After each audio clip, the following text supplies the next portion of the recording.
So at this point, you might be thinking, okay, Tim, gotten through the A act, the audience now, you have their attention, they're using you, it's great, connecting with them there. You got the C act of content, so that's good. Okay, know what the problem is.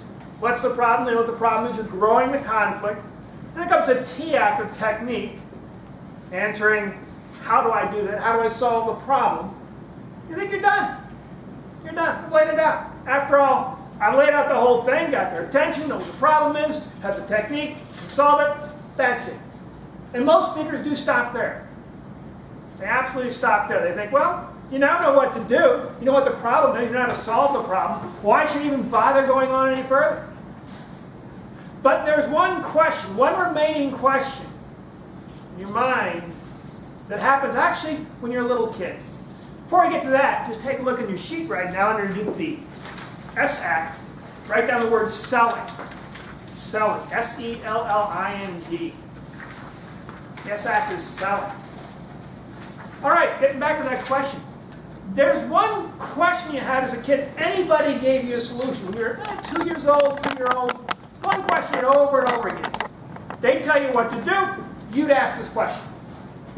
Johnny, time to go to bed. Why? Susan, pick up your room. Why? Julie, do your homework. Why? Well, you may not realize this. Your audience has that little kid inside their head, too. Every time you tell your audience what to do, there's one 3-letter question that comes up to them. Why? So important it is underneath S act with the question mark, write down the word why. W-H-Y.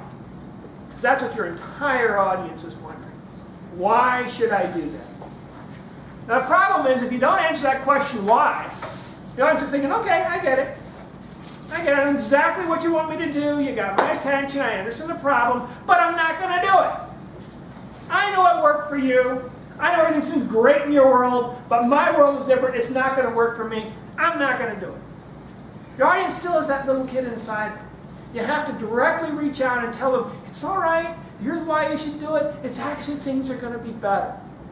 If you don't do that, the problem is that you never get the audience along, they never really go with you, you never really sell them on it, they never take that action. And your goal as a speaker is to transform your audience. Ideally, your audience comes in one way, thinking things, and they go through this process and they learn something, what you're talking about, and they're transformed. And hopefully, they'll do things different in their life. The only way that works is if you sell them, and you make sure you sell them, and you answer that question why. So maybe now you might be wondering, Tim, okay, how do you do that? How do you solve that?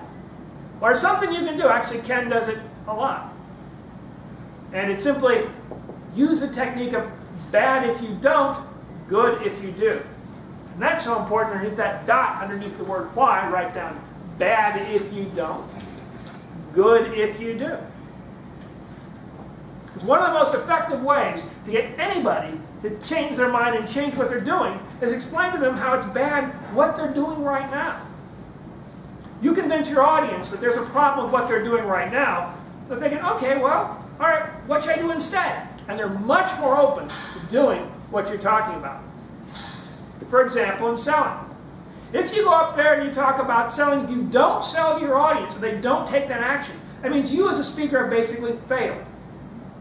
Your goal is to come up there and transform your audience. Your audience won't be transformed. They'll be the same as they were before, and you'll be kind of a big waste of time up there. But if you do sell your audience, make sure you sell them, they get it, and they start changing the ways of doing, your audience is going to be better, you're going to be better off, and afterwards you may get people come up to you and say, gee, thanks for that speech.